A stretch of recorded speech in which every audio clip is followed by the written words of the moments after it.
Wanted to bring back Jim Rogers to tell us where we're headed.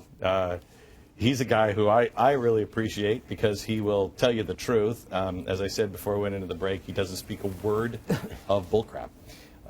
We've had him on a couple of programs when we were over at Fox, and honored to have you back here. Jim Rogers, legendary investor, chairman of Rogers Holdings, also author of the book, A Gift to My Children. Jim, economic collapse with the euro. Will that lead to a recession? That will lead to the end of the world as we know it. That will certainly lead to the end of the world as Washington, D.C. knows it. There's no question about that. We do live in very perilous times, so I hope you're very careful and I hope you're prepared. You know why I'm late getting here? I stopped to buy some gold on the way. I'm not kidding, I did. Did you really? Yeah, I'll show it to you. You want to see it? Yeah. Now, the IRS will be over here after both of us. Who's got like a billy club? We can take him. Is he really? You really? Is he? Yeah, no, that's gold. That's a Canadian and that's a Chinese. So these are new. I have some old ones. You want to see my old ones too? Yeah. Do you buy old ones too? No, I don't buy the collector's type, numismatic. No. Yeah, I do because I don't trust the government, but I don't trust the government in anything. I think they'll take anything. Well, they will. They certainly will. But the problem with the new in the world, it might happen, where there's so much chaos and turmoil, that they're not going to pay a premium for old and rare coins. Oh, I don't care. I just want something at the end. I just want something. Well, that'll be at the end. Everybody knows what that is. You'll be able to sell it, barter it if you have to. If it gets this bad. Do you remember when Roosevelt, Roosevelt in, what was it, 33. 33.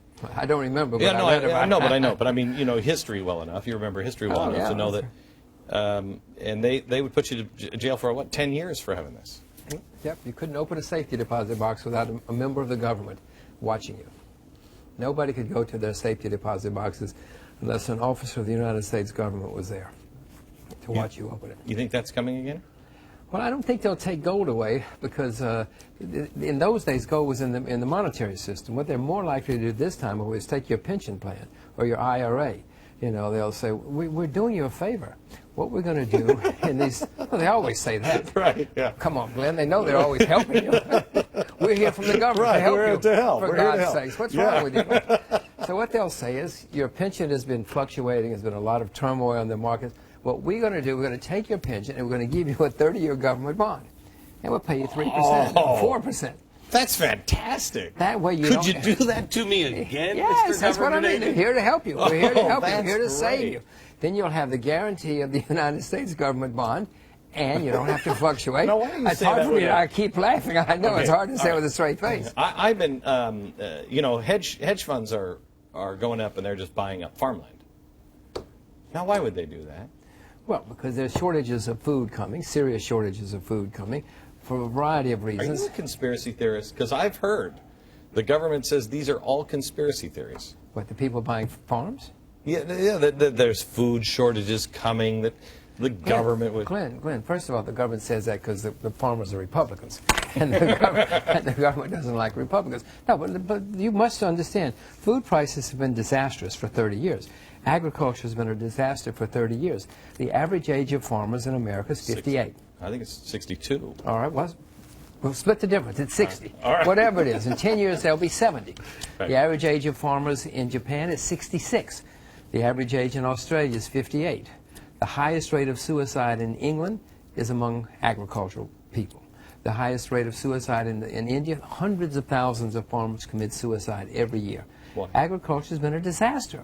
People cannot make a living as a farmer. So they're starving or committing suicide or doing something else. In America, we have more people who study physical education than study agriculture.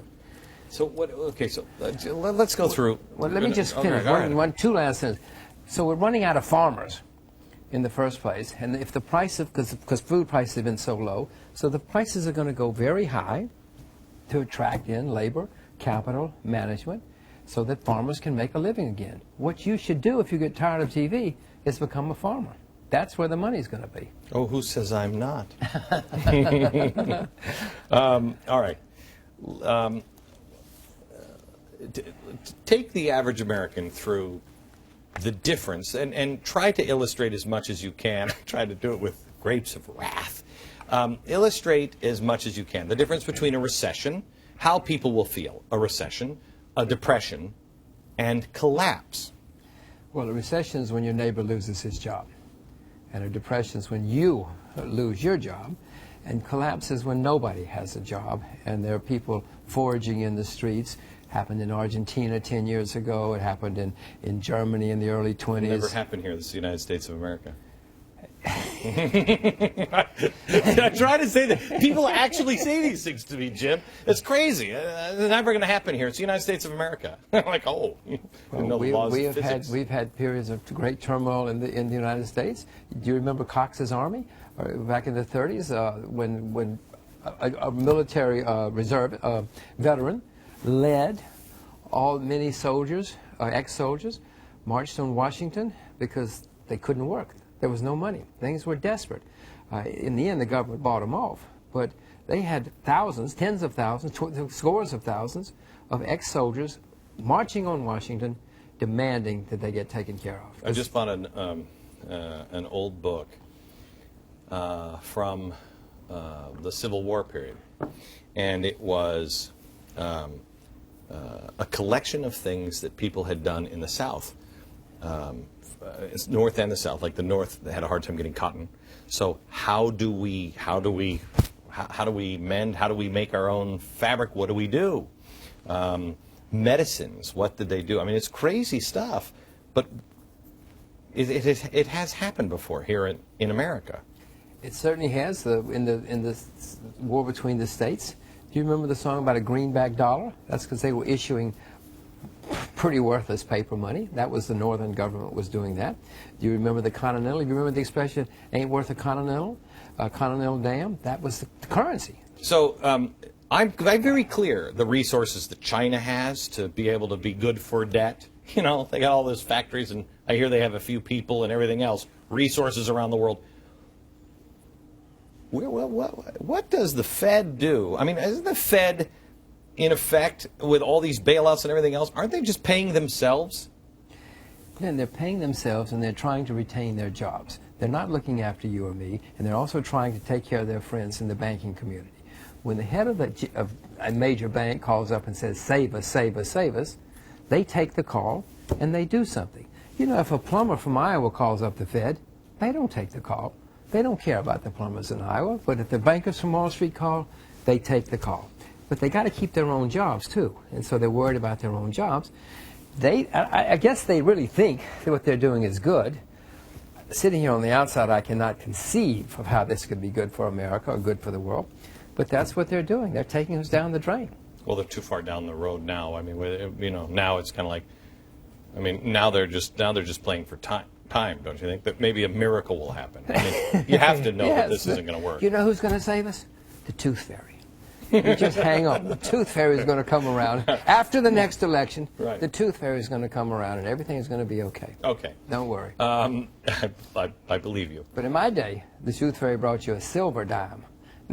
Now she's going to bring you a fake dime. You hear about the guy who bought all the pennies?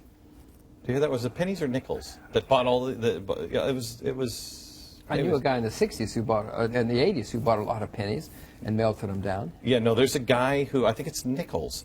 I can't remember which one it is, but he bought an extraordinary amount of nickels? Of nickels, and he said it's melt them down? Yeah, it's worth more. Yeah, but they made that illegal.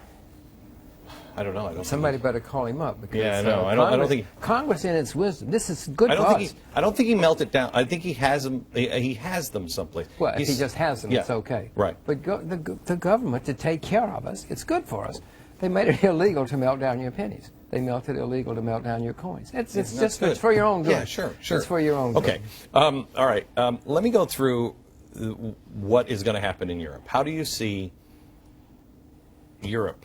Well, it's more the same, Glenn. What they're going to do, they're going to continue to push the problem. They hope to get through the next election, and if they can bail everybody out for a while, this is going to lead to disaster, mind you. What's going to happen is, well, first of all, you cannot solve a problem of too much debt with more debt. I mean, to me, it's just staggering that grown-ups can say something like that out loud. But they do. And you look at them, now are they lying or are they just fools? In the end, I think they're just fools. I used to think they were lying. Now I think that they're really literally fools. GBTV. The truth lives here.